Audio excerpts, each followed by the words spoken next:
से बानसूर में जितनी भी 100% डेड बॉडी है वो मैं उठाता हूँ और 90% एक्सीडेंट मैं उठाता हूँ कि बानसूर का कोई व्यक्ति ये नहीं कह सकता कि रोटी बैंक के पास फोन किया और एम्बुलेंस नहीं आई। कस्बे में 5 मिनट में और बानसूर विधानसभा में 10 से 15 मिनट तक निश्चित पहुंचना है, चाहे मैं किसी भी परिस्थिति में हूँ गाड़ी पहुंचेगी। रोटी बैंक का नाम ही निःशुल्क है, यहाँ कोई पैसा नहीं लगता। किसी भी तरह की सेवाएं हो, चाहे आपको विशेष परिस्थितियों में ये गाड़ी जयपुर जाएगी ना तब भी निःशुल्क की जाएगी। नमस्कार। सड़क दुर्घटना में लोगों की जान इसलिए चल जाती है क्योंकि वे समय पे अस्पताल नहीं पहुंचते हैं, इसलिए न जाने कितने ही लोग अपनी जान गंवा बैठते हैं। लेकिन आज हम आपको एक ऐसे व्यक्तित्व के धनी से मिलाने के लिए जा रहे हैं जिन्होंने सड़क दुर्घटना में घायल हुए व्यक्तियों को समय पे अस्पताल पहुंचा के न जाने कितने ही लोगों की जान बचाई है। और वो व्यक्ति शवों को मोर्चरी से शमशान घाट तक पहुंचाना भी ना मानव द्रव समझते हैं। हम बात कर रहे हैं रोटी बैंक के संचालक आरसी यादव जी की, जिनको हाल ही में पुलिस अकादमी की स्थापना दिवस पर सम्मानित किया गया है। सड़क दुर्घटना में घायल हुए हैं, उनको आप समय पे अस्पताल भी पहुंचाते हैं और शमशान घाट पे पहुंचाते हैं। तो ये विचार सबसे पहले आपके मन में कब आया और क्यों आया? सर, मैं आपके माध्यम से दर्शकों को बता दूं कि मैं पिछले 8 साल से रोटी बैंक चला रहा हूं। हॉस्पिटल में निःशुल्क खाना वितरित करता हूं। तो शाम को जब मैं खाना बांटने जाता तो अक्सर शाम को दुर्घटनाएं ज़्यादा होती हैं। तो मुझे देखने को ऐसा मिलता था कि बहुत सारे लोगों को ऐसा कहना था कि भाई लेट एम्बुलेंस पहुंची या साधन नहीं मिला तो उनकी मौत हो गई। तो सडनली मेरे दिमाग में एक विचार आया, क्यों नहीं अपन एक एम्बुलेंस खरीदें और लोगों की जान बचाने की कोशिश करें। उसी घटना से लेकर मैंने ये 3 साल पहले एक एम्बुलेंस खरीदी और उसके बाद मेरे पास 2 एम्बुलेंस हैं और एक डेड बॉडी को डीप फ्रीज हमारे यहाँ पूरे जिले में नहीं है, चलता फिरता है उसको डीप डीप फ्रीज? हाँ, डेड बॉडी रखने का डीप फ्रीज वो पूरे जिला में चलता फिरता है, वो कोई भी उसको यूज कर सकता है। सर, जब आपने पहली बार एम्बुलेंस लेके गए तो उस समय क्या कोई सड़क दुर्घटना में घायल व्यक्ति मिला था या आपको कोई डेड बॉडी मिली थी और जिसे देखकर आप कई दिनों तक विचलित रहे थे? सर, प्रारंभ में तो ऐसा हुआ था, लेकिन अब तो क्या मैं आदी हो गया।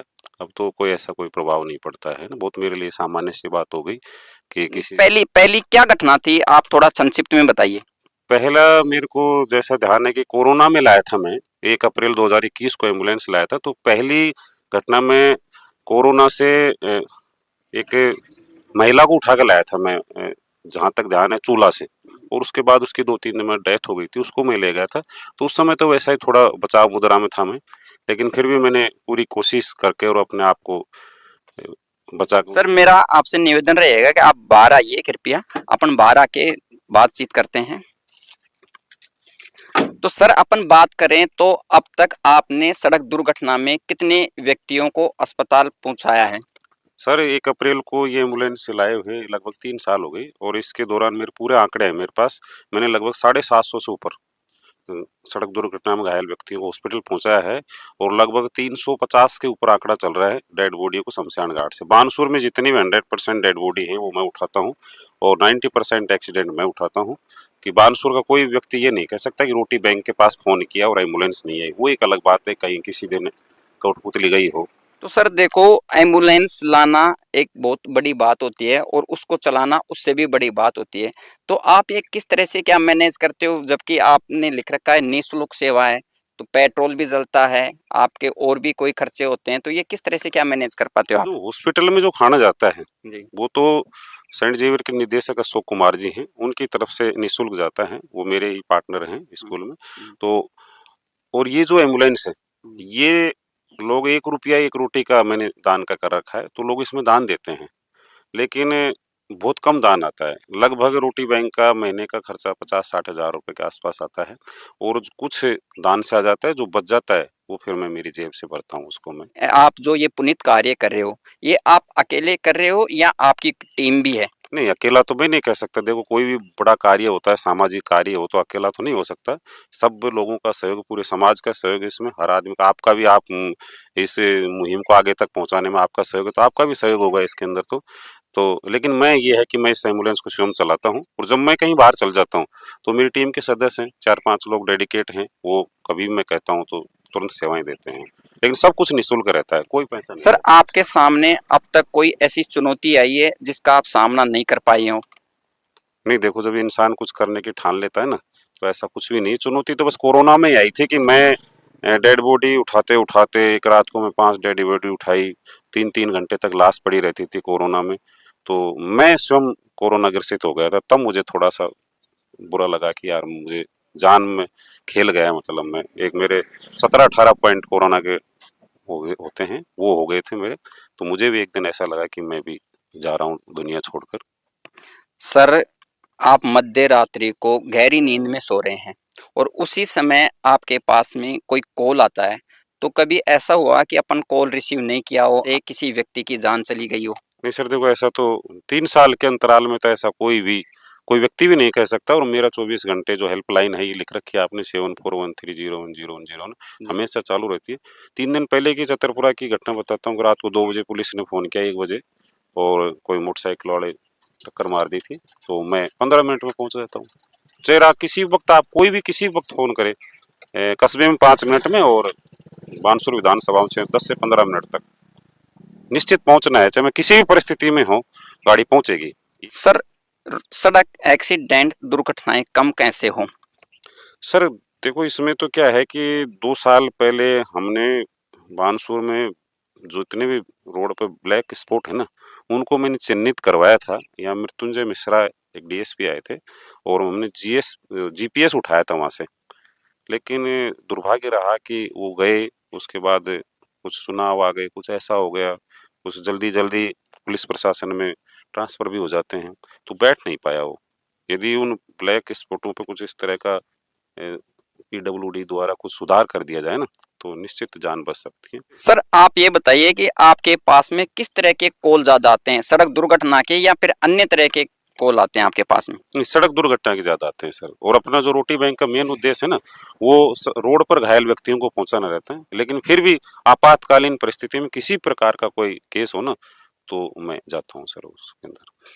कभी ऐसा हुआ है आपके साथ में कि आपके पास में गंभीर मामला आया हो और उसको तुरंत डॉक्टरों ने रेफर कर दिया हो, तो आप रेफर को भी आगे ले जाते हो या आप नज़दीकी अस्पताल में ही भर्ती कराते हैं? नहीं सर, मैं लाता हूँ तो पहले उपजिला अस्पताल बानसूर ही हूँ, लेकिन विशेष परिस्थितियों में, गंभीर अवस्था में, जैसे रात को कोई गाड़ी नहीं मिल रही है, तो मैं कोटपुतली तक पहुँचाता हूँ उसको। तो उसका सर आप चार्ज लेते हो या वो भी निःशुल्क ही रहता है? नहीं, पूरा कंप्लीट। रोटी बैंक का नाम ही निःशुल्क है। यहाँ कोई पैसा नहीं लगता, किसी भी तरह की सेवाएं हो। चाहे आपको विशेष परिस्थितियों में ये गाड़ी जयपुर जाएगी ना, तब भी निःशुल्क ही जाएगी। पैसे नाम की कोई चीज नहीं ली जाती। ये रोटी बैंक का विचार आपके मन में कब आया और क्यों आया? ये तो सर थोड़ा सा बचपन से ही था ऐसा। एक कोई जम्मू कश्मीर में भंडारा चलता था एक, तो उससे मैं थोड़ा सा प्रभावित था और बचपन से ऐसा मैंने सोचा था कि कुछ करें। और जब करने का समय आया, और मैं आपके माध्यम से समाज को भी ये संदेश देना चाहता हूँ कि जब तक आप समाज से ले रहे हैं 20-25 साल, और जब आपका समय देने आए, तो आप निश्चित रूप से आप समाज को दें। आज के नवयुवक फर्राटेदार वाहन चलाते हैं, मोटरसाइकिलों पे स्टैंड करते हैं और ऐसे भी बच्चे हैं जो कम उम्र में वाहन चलाते हैं, दुपहिया वाहन कहें या चौपहिया वाहन कहें, उनको आप क्या संदेश देना चाहेंगे? 90% रोड पर जो घायल होते हैं, वो केवल ओवर स्पीड से और नशे में होते हैं। उससे होता है जिसमें एक आदमी निर्दोष होता है, वो घायल होता है। तो मैं जो वीडियो जारी करता हूँ व्हाट्सएप पर या सोशल मीडिया पर, वो यही चाहता हूँ कि पेरेंट्स अपने बच्चों को दिखाएं वो वीडियो, कि किस तरह क्या घायल हो जाते हैं। कितनी दुर्भाग्य की बात है कि हाथ पैर टूट जाते हैं, जिंदगी खराब हो जाती है।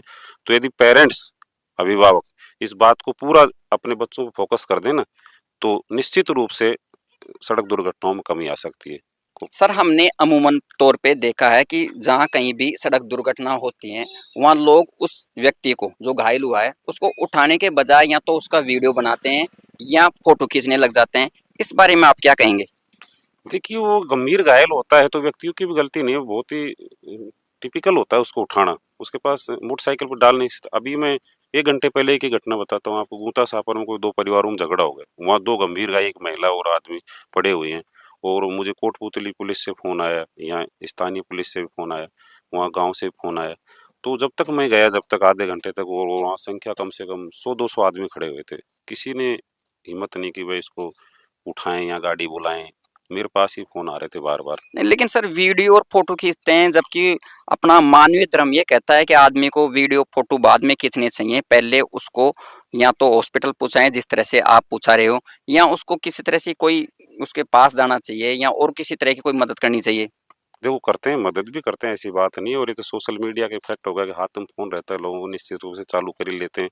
आप जैसे लोगों को तक पहुँचाने के लिए, दिखाने के लिए लोग सोशल मीडिया का यूज़ करते हैं, बाकी पहुँचाते भी हैं। देखो ऐसी बात नहीं। तो ये थे हमारे साथ में रोटी बैंक के संचालक आरसी यादव जी, जो बहुत ही सराहनीय कार्य कर रहे हैं। कैमरामैन केवल्य सिंह के साथ मैं मोहनलाल मौर्य, देखते रहिए मौनवाणी। अगर ये वीडियो आपको अच्छा लगा है तो like, comment, share, subscribe, follow अवश्य कीजिए। धन्यवाद।